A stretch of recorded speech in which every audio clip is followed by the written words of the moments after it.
Ang pagkaon nga gihalad ngadto sa mga Diyos.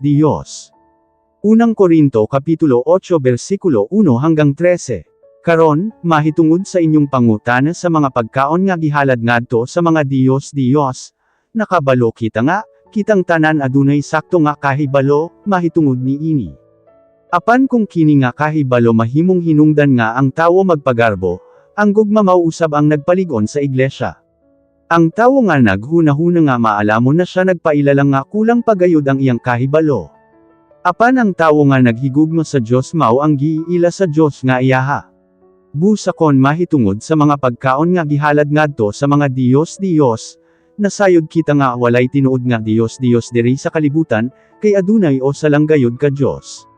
Bisan pag nagingon ang uban nga adunay mga Diyos sa langit ug sa yuta, ug bisan pagdaghan ang gitawag nga, mga Diyos, ug mga Ginoo, apan alang kanato adunay o salang ka Diyos, ang atong amahan nga nagbuhat sa tanang mga butang, ug nagkinabuhi kita alang kanya. Ug adunay o salanggayod ka Ginoo, si Hesus Kristo. Pinaagi kanya, nahimo ang tanang butang ug pinaagi usab kanya kita adunay kinabuhi. Apan adunay mga tumutuo nga wala masayod ni ini nga kamatuoran. Ug tungod kay kaniadto nagsimba sila sa mga Diyos, mao kana nga hangtod karon kon mukaon sila sa pagkaon nga gihalad ngadto sa mga Diyos, sa ilang hunahuna samara nga nakig-uban gihapon sila sa pagsimba sa mga Diyos. Busa nakasala sila sa ilang konsensya, tungod kay kulang pa ang ilang nahibaloan, kay alang kanila sala ang ilang gibuhat. Hinuon, ang pagkaon walay kalabutan sa atong relasyon sa Diyos. Kon mokaon man kita sa mga hinalad o dili, kini dili makapabag-o sa pagtanaw sa Diyos kanato.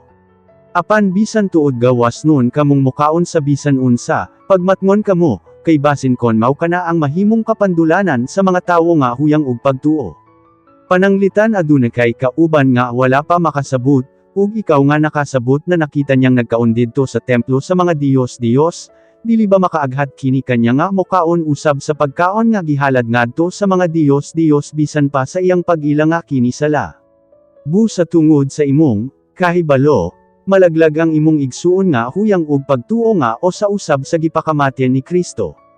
Niini nga pamaagi nakasala ka kang Kristo, tungod kay nakasala ka sa imong igsuon nga huyang ug pagtuo tungod sa imong gibuhat nga nakapaaghat kanya sa paghimo sa butang nga supak sa iyang konsensya. Busa ko nang akong gikaon mahimong hinungdan nga makasala ang akong igsuon, dili na lang ako mokaon og karne bisan kanus aron dili makasala ang akong igsuon tungod kanako.